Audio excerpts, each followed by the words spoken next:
Chicago. Now, look at here. When I one and one is two, when I two and two that's four. Now where I get my loving, mama, you might never know. Say hey, and baby, don't you wanna go? All right, back to that same old sweet home Chicago.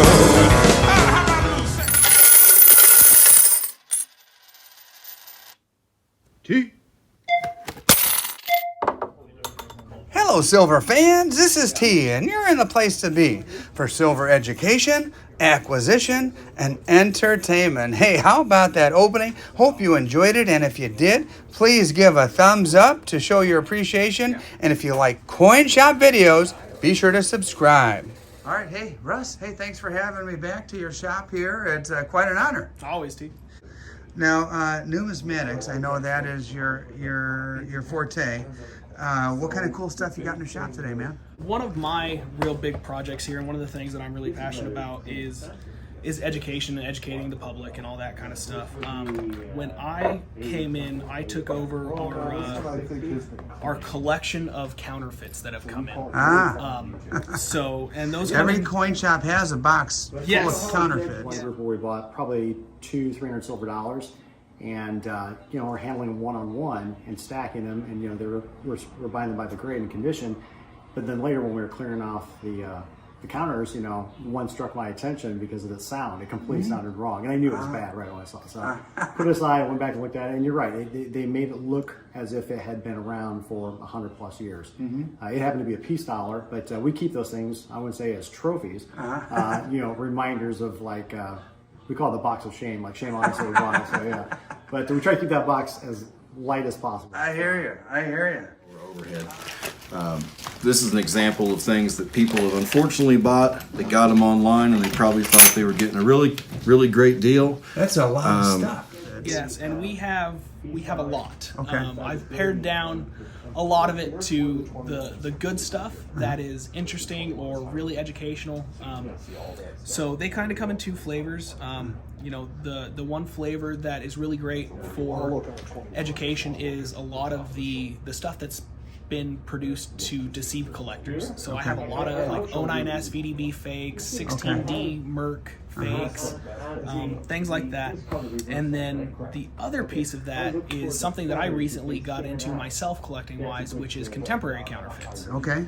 A contemporary counterfeit is a coin that was struck or made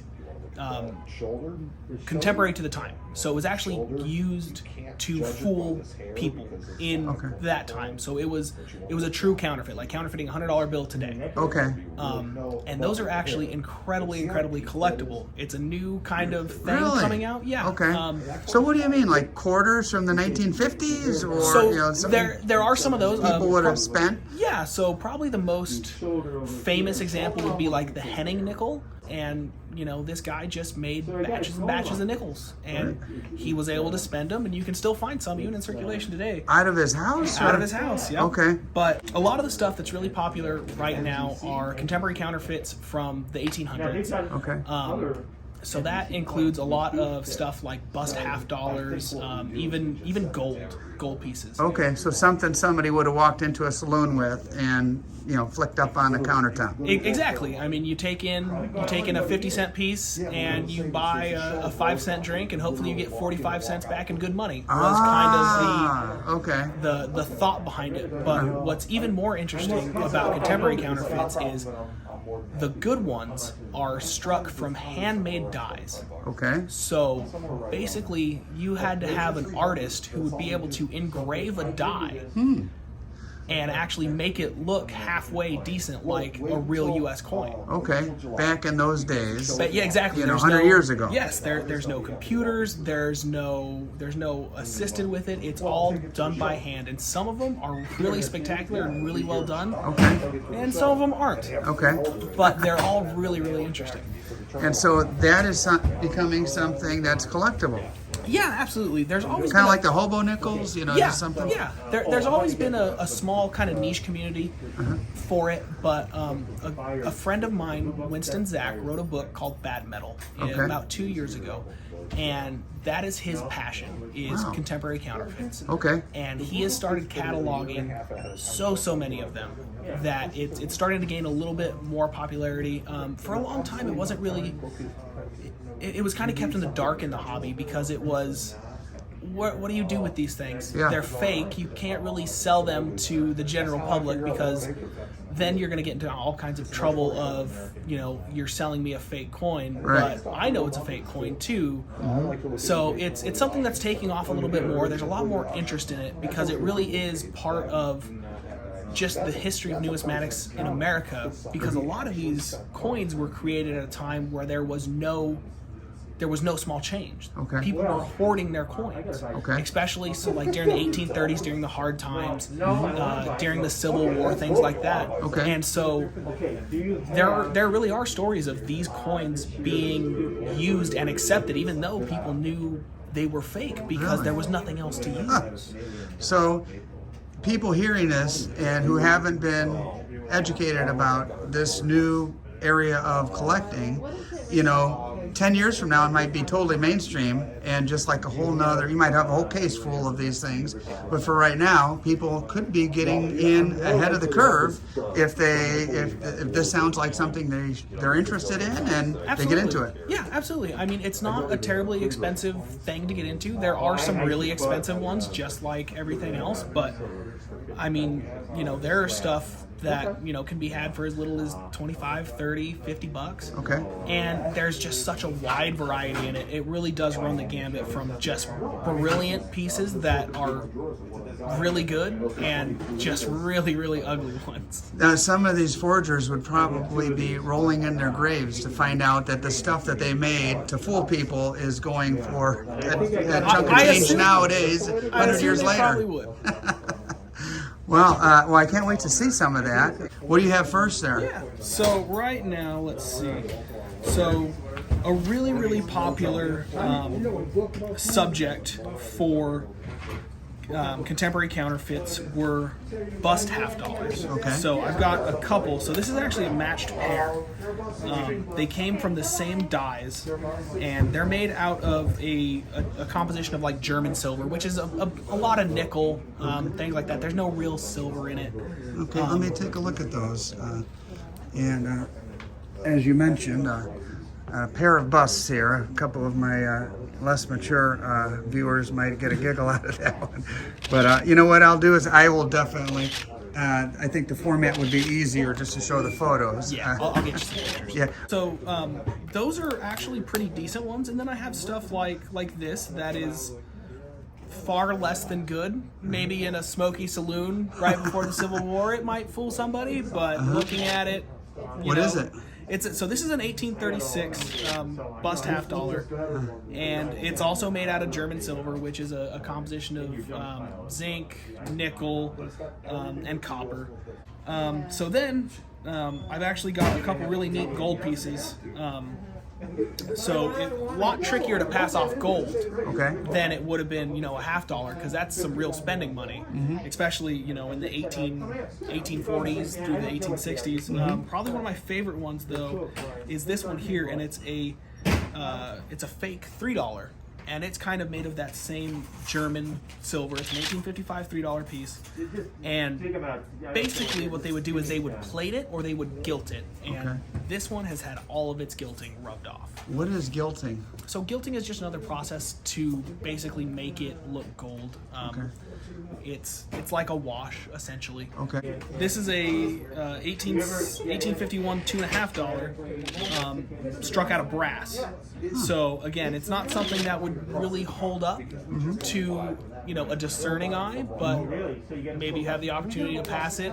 And Especially if you're passing it with other coins, it's in a lot of 8 coins, and exactly, and that was a lot of what counterfeiters would try to do. They would mix in 1 or 2 with, maybe a dozen or half a dozen, and try to, pass whatever they could.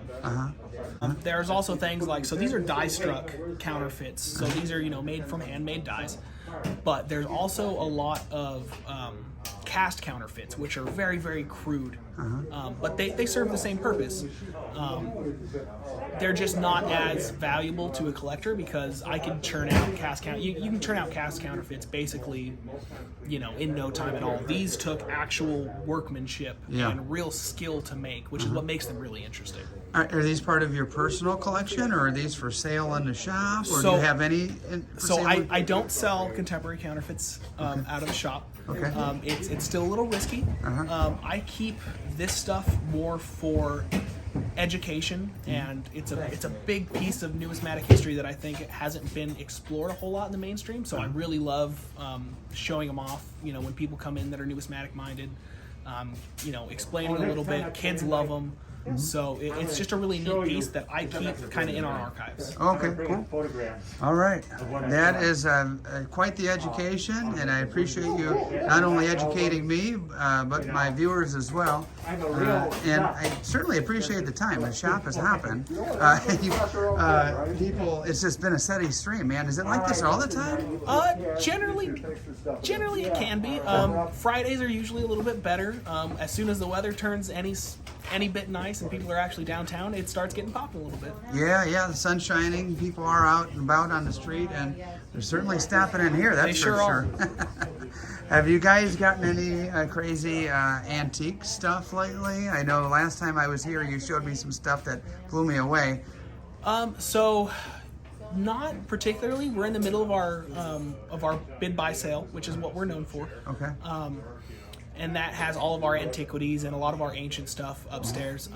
We did recently purchase an Eidmar denarius, which is one of the classical rarities of Roman numismatics. It's a very interesting piece. I'm sure that there will be a press release fairly soon about more of it. Okay. But we've sold a few of them before. That's one of the things we're really known for, of course, here is our ancient department. But right now, everybody's in Baltimore because it's the Whitman Expo. That's right. And so all of our good stuff is back east, hopefully making some money for us. My new buddy, Brian Kuzmar from Lauderdale by the Sea, is there right now. And he is a coin dealer since 1977. Okay. His dad actually started that coin show back in the day, and he's there enjoying it right now. So it sounds like things are going very well over there. His report that I just saw this morning is that the place was crowded and lots of buyers. Yes, it seems like that we're finally getting back to some bit of normalcy, and shows are actually happening again. And people are actually willing to, 1, travel, but 2, actually spend money on coins again. Yeah. Which is really nice to see because, for 2 years we didn't have shows. So now, things are actually happening again. How about Chicago? What's the biggest show in Chicago? Okay. Is there a regular one that comes around once a year or twice a year? I've been to the Tinley Park show lots of times, and that's a nice show. Yeah, so basically for this area, if you're looking for a large show, it's always Central States. Okay. Central States is here this year in Schaumburg. Okay. And the Central State Show is one of the biggest shows in the entire country. Oh, really? Okay. It really is. It's a great show. What time of the year is that? So that's actually coming up. That's at the end of this month, the last weekend in April. Okay. Wow. So that's a great show. I really encourage anybody that can get there to get there. It's really great. And then we have the A&A again in Rosemont this year in August. That's the one I've heard of. Yes. Yeah. So and they always bring in some marquee stuff. Yes. You will see tremendous things. This year at Central States, Heritage is doing the signature auction. Are you guys going to that? Anybody from the shop? Are you going to be there? Yeah, so I'll be at Central States for at least a day. we will have a table there, but that's going to be geared more towards our ancient department. Okay. We will have, some people on the ground. I'm sure that I'll be running around trying to see what I can fill for my own personal collection and seeing if there's anything that I can buy for the shop. Same with the ANA this summer. We'll be there as well. We're actually also doing we're doing some local shows in Northwest Indiana. So I'll be doing a show here at the end of April as well. Okay.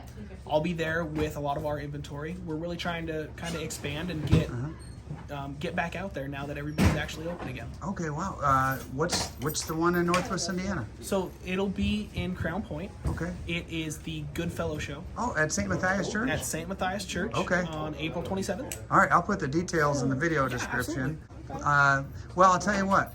I'm going to do some shopping. You've got a ton of customers here. I'm going to let you get back to business, but I'm going to find something here, and that's going to be a lot of fun looking around. So thanks for the time, Russ. I really appreciate it, and to your coworkers as well that have kind of had to put up with my setup here. I appreciate it very much as well. Absolutely, T. All right, buddy. Hey guys, special shout out to my channel members, and thank all of you for watching to this point in the video. Really appreciate your support. And now it's time to show you what I got. Hey, from National Refining Systems, a 10-ounce vintage bar, $340. That works out to 34 bucks an ounce. Let me know what you think in the comments. And if you enjoyed this video, I think you're really going to love this next one that I have queued up for you right now.